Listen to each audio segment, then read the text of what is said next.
and he'll be taking 10 minutes exclusively for you, where you will be with you. So handing over to him. And e-detox, as I said, I hope nobody is on laptop and everybody is with their own self. Thank you so much. Good morning. So for this 10 minutes,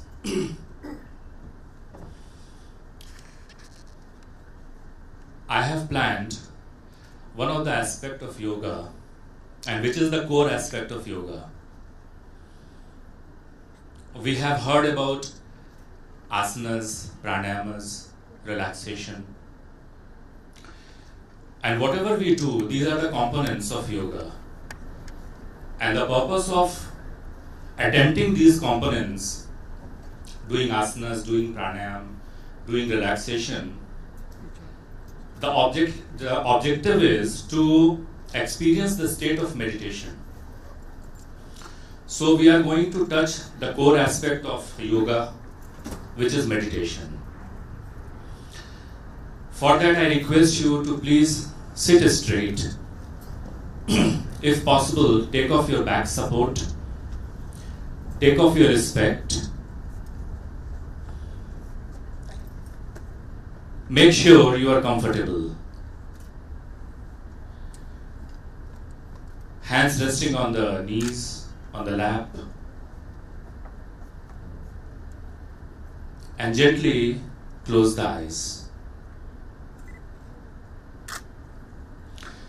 Once you close the eyes, please keep the eyes closed during the practice. Meditation is the process to going back to our home, to going back to our source. So during the practice of meditation, be an observer, not the thinker. So when the process starts, and whenever thought comes, try to reflect it, whether you are thinking or thoughts are coming of its own. If thoughts are coming spontaneously, let them come and go. Just observe as an observer. So we start the process, eyes closed.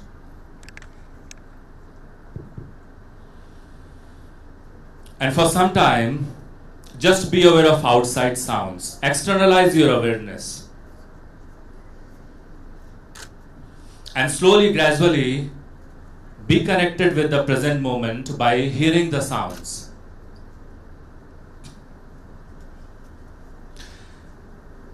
And while hearing the sound, do not think about the source of the sound. Doesn't matter. Just be aware of the two factors, the sounds and the ears. With the feeling that sound is not an obstruction for you. Rather, this is the object of your practice. Sounds and the ears, two factors.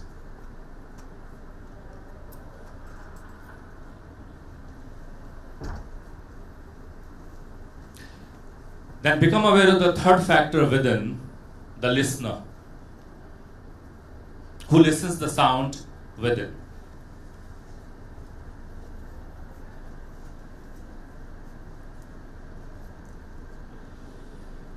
Become aware of your whole physical body from head to the toes. And wherever you find stiffness, tightness within your body, just take your awareness and relax that area. Mentally feel the base position, your legs and the buttocks.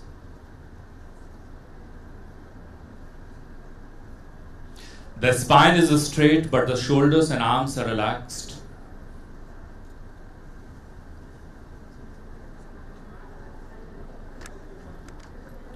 The head. Be aware of your eyes. Relax the facial muscles in the jaws.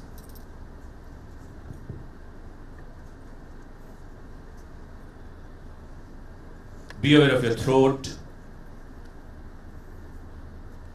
the chest,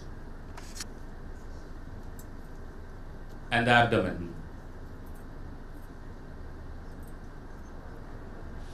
awareness of your whole physical body, and slowly, gradually become aware of the steadiness and stillness of your body.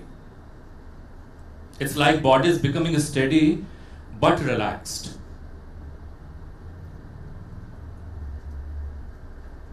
And once body becomes steady, mind follows it immediately.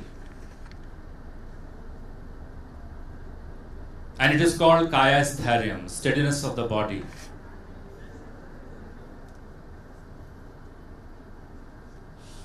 Within the steady body, for some time, observe the natural breath. Wherever you want to feel, whether in the nostrils, heart region, navel center, wherever you feel, be aware of the natural breath, unforced, unchanged.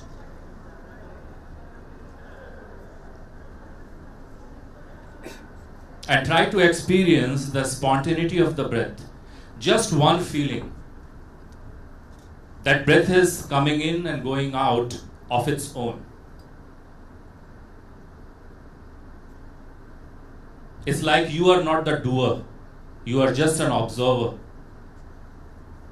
of the natural flow of the breath.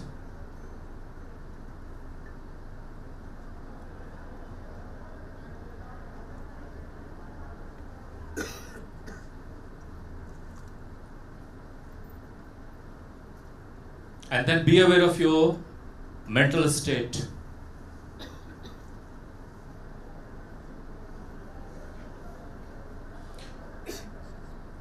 And within this relaxed state, try to awaken, try to experience the feeling of contentment, the feeling of satisfaction in life.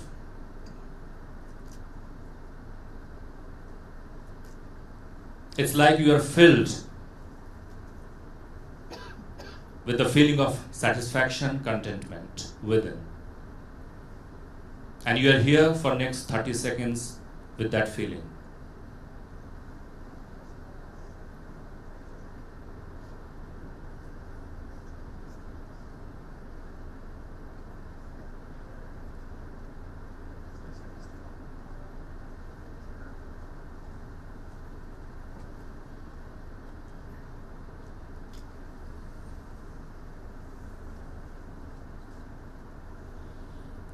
Then be aware of your whole physical body.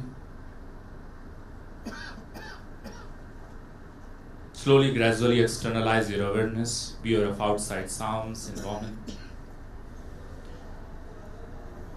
And discontinue this short practice of meditation. Please feel free to open the eyes. You may gently open the eyes. Thank you. Thank you very much.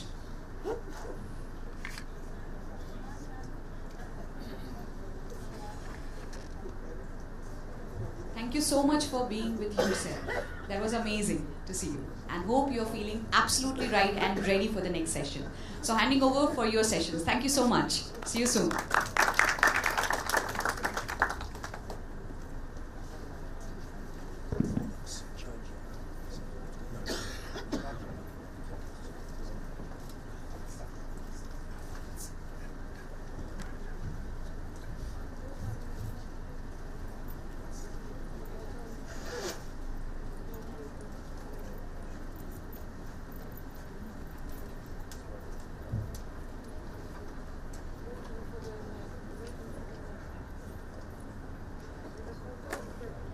Good morning and a very warm welcome to each and everyone present here.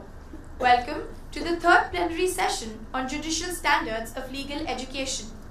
Before we start, I would like to take this opportunity to point out something special about this plenary.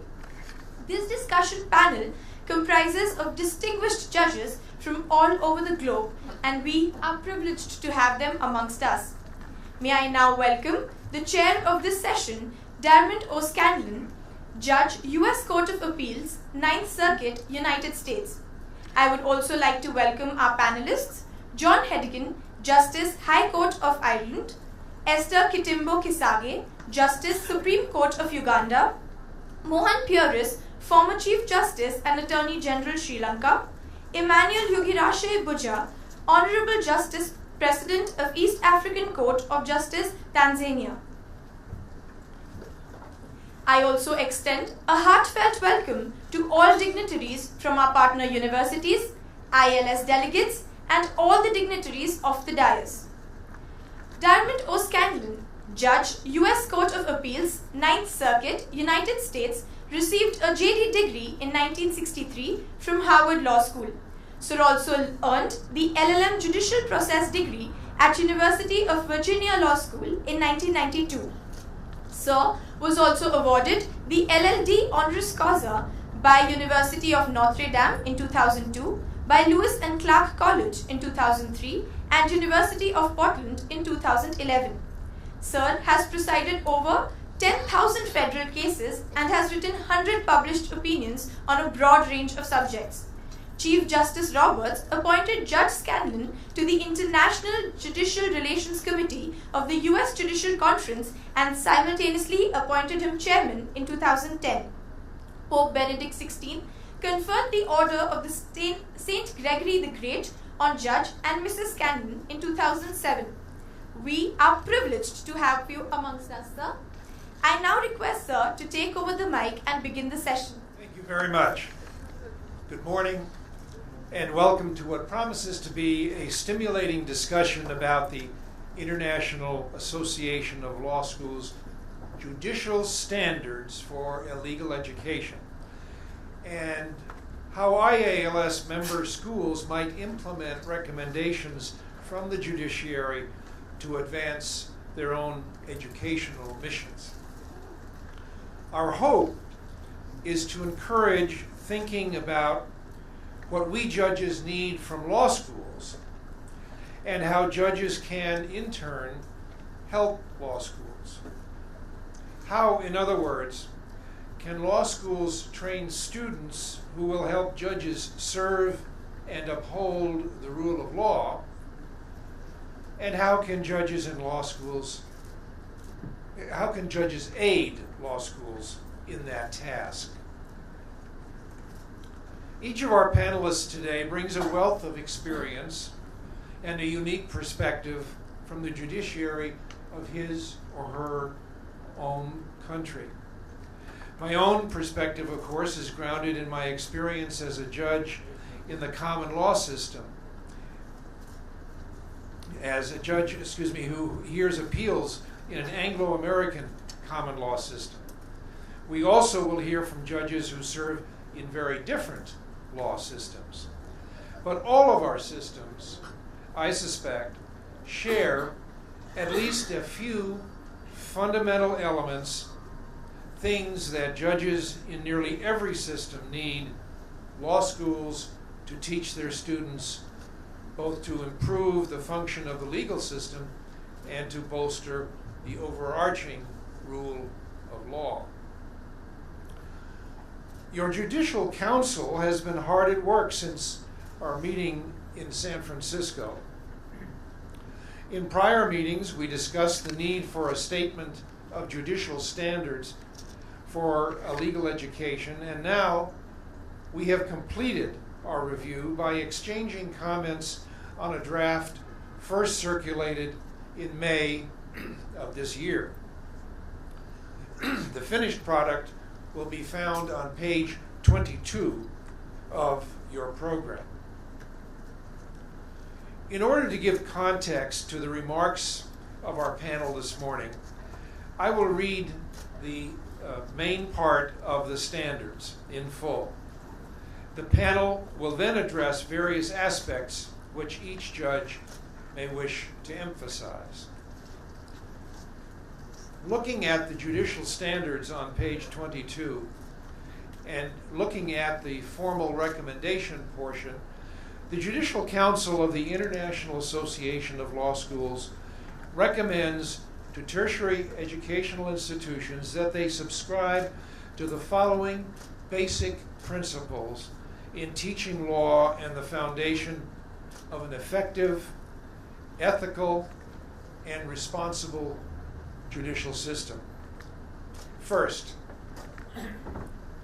legal education should provide a law student with the understanding that decisions made in accordance with the law should embody the values of consistency with established law and objective legal principles, due process in transparent procedures as to the administration of law, rational determinations supported by the weight of acceptable evidence, equality for all before the law, and proportionality as to the result.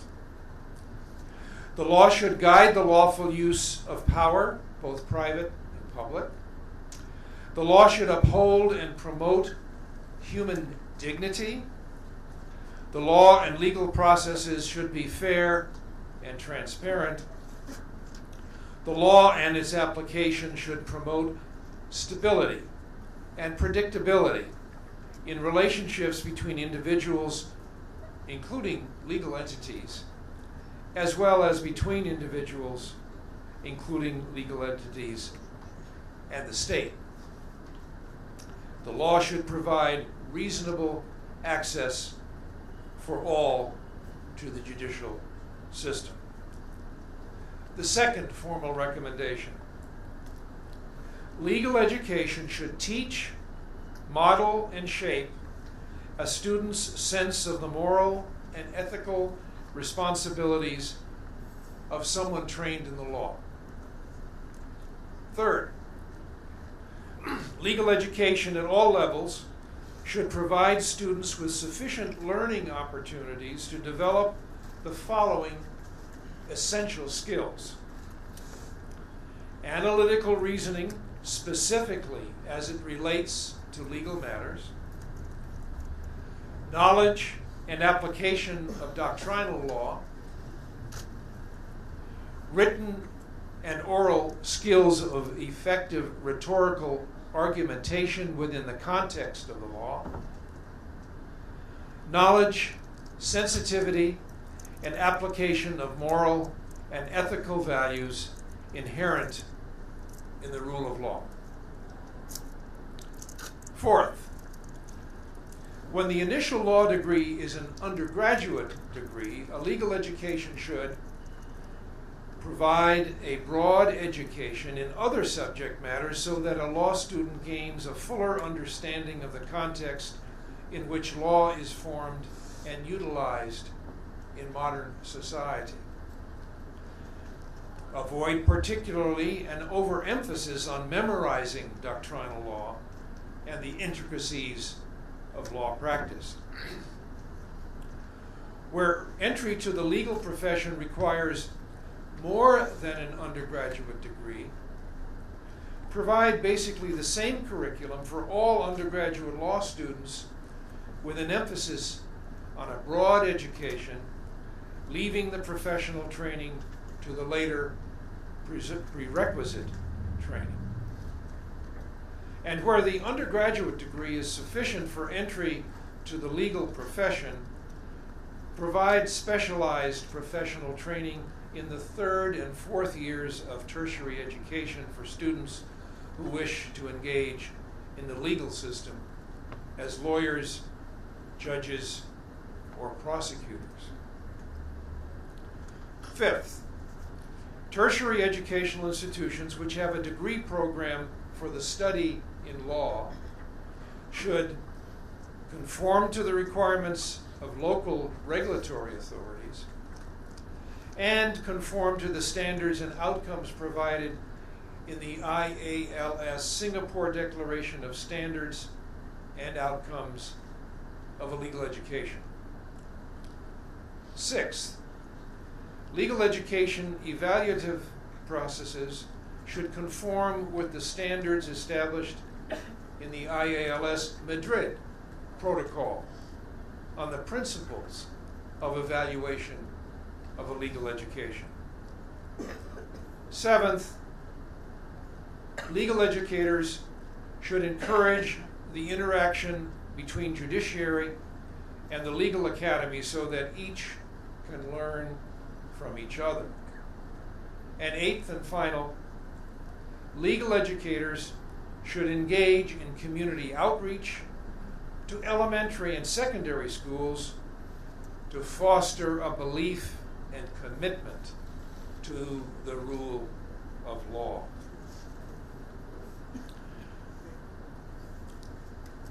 We will now continue our consideration of these judicial standards by hearing the unique perspectives from 4 esteemed judges.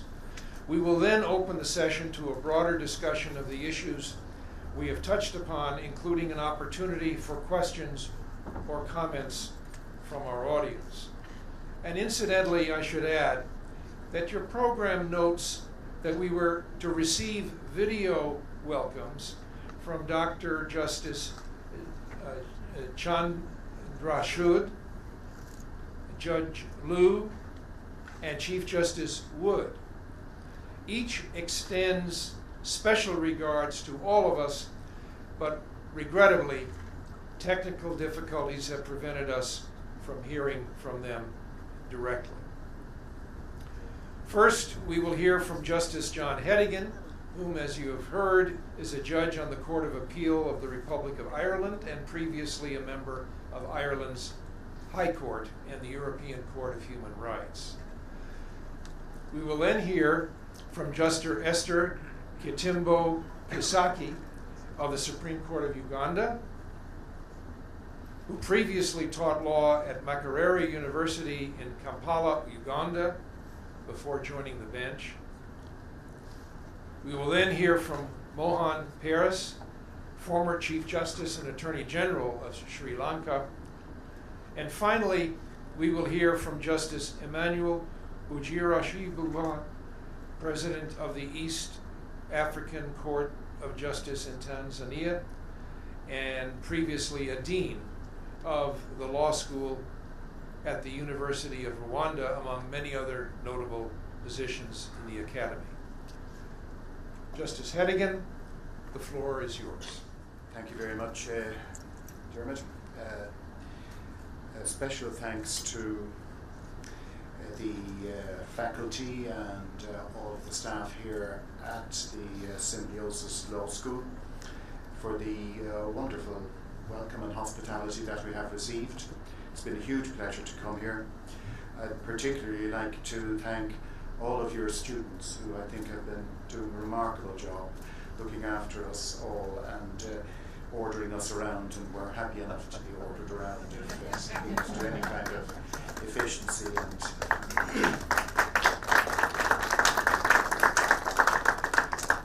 I think they demonstrate every possible positive factor in becoming lawyers of great influence in the future. One of the things that Dermot has just said struck me, that was the way in which the law, despite the fact that there are so many different systems in the world, in fact has so much in common. One of the things that struck me very powerfully when I was working in Strasbourg for nearly 9 years and working with the 47 different jurisdictions at the end, was how much we had in common with each other. You would have thought that the differences would come to dominate, but they didn't, in fact. It was the things that we had in common with each other that perhaps more than anything else struck me. We all, as lawyers, strive after the same thing, which is justice and the rule of law, and do our best to support that. You teachers of law obviously approach this in an entirely different way from those of us who either argue cases in court or who sit on the bench. One of the things that I would like to refer to briefly here in the short time that's available are the challenges that face practicing lawyers. And largely this arises from the discussions that we had yesterday, which I found fascinating. And I'm very grateful to all the speakers, including those from the floor, who raised some truly fascinating questions. And I hope that some of the observations that I have as a result of listening carefully to that discussion yesterday will be of some interest. By the way, I grew up on a farm near Dublin Airport, and so I feel somewhat at home by hearing the occasional occasional F-16 or whatever they are flying over us here. The document that has just been read out to you by Dermot O'Scanlan is a very interesting compilation of the things that must be borne in mind by the Judicial Academy, and as a result of that, the recommendations in relation to the role of the Legal Academy. And I would strongly encourage a careful reading of that document. It has been the object of a considerable amount of careful thought, and I think it merits some careful consideration. Some of the issues that occur arising from yesterday, and indeed from that document, that strike me now are the importance of the ethical and moral framework in which lawyers should and hopefully do conduct their lives. There are in this way, I think, two distinctions that need to be made, and that is the distinction between the ethical and moral obligations on those who will ultimately be advocates appearing in front of the courts, and those who will be practitioners in administrative and corporate law. The advocate has particular ethical challenges that are sometimes not too much thought of outside of the rank of advocates, barristers, and others in different countries. One of the key conflicts in this regard is the obligation as a barrister, as an advocate, that you have to your